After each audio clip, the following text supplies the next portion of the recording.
নমস্কার বন্ধুরা, welcome to my channel জয় বুম বাবা।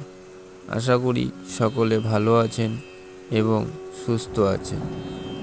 আজ বলবো যে কোনো দূরত্ব হতে মহাবশীকরণ মন্ত্র তান্ত্রিক পদ্ধতি। চলুন তাহলে মন্ত্রটি শুনে নেওয়া যাক। যে কোনো দূরত্ব হতে, যে কোনো স্থান হতে প্রয়োজন অনুযায়ী যে কোনো বশীকরণ করতে নিম্নোক্ত মন্ত্রটি বহুল প্রচলিত ও শতভাগ কার্যকরী। সকল প্রকার ছেলে মেয়ে বশীভূত করার জন্য কালো বান ও তন্ত্র। এই মন্ত্রের দ্বারা যে কোনো ছেলে মেয়েকে অনায়াসে বশীভূত করা যায়। সঠিকভাবে মন্ত্র প্রয়োগ করতে পারলে 100% কাজ হবে।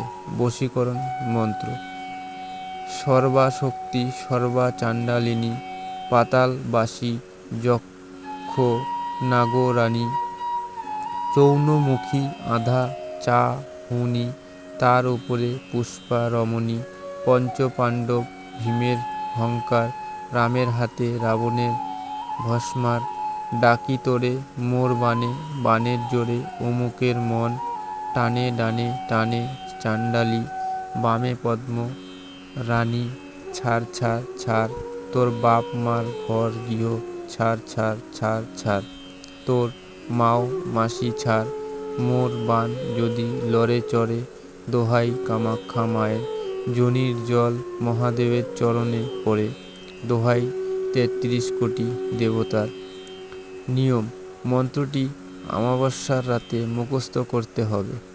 পরিপূর্ণ তান্ত্রিক আচার অনুযায়ী ভূতনাথ দেবের মন্দিরে যথাযথ ভোগ প্রদান করে এরপর দক্ষিণ পূর্ব কোণে দ্বি আসনে 2111 বার পাঠ করা হলে মন্ত্র সিদ্ধ হবে।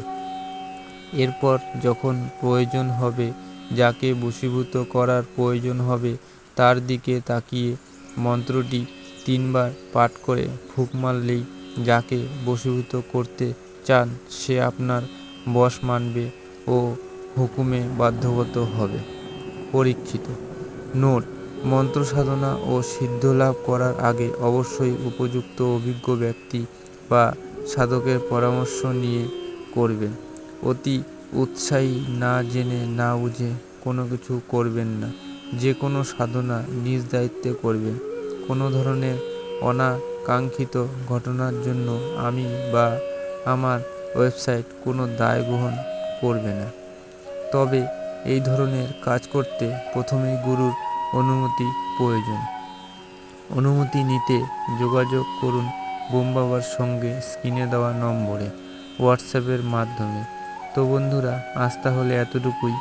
দেখা হবে আবার নতুন কোনো ভিডিও নিয়ে।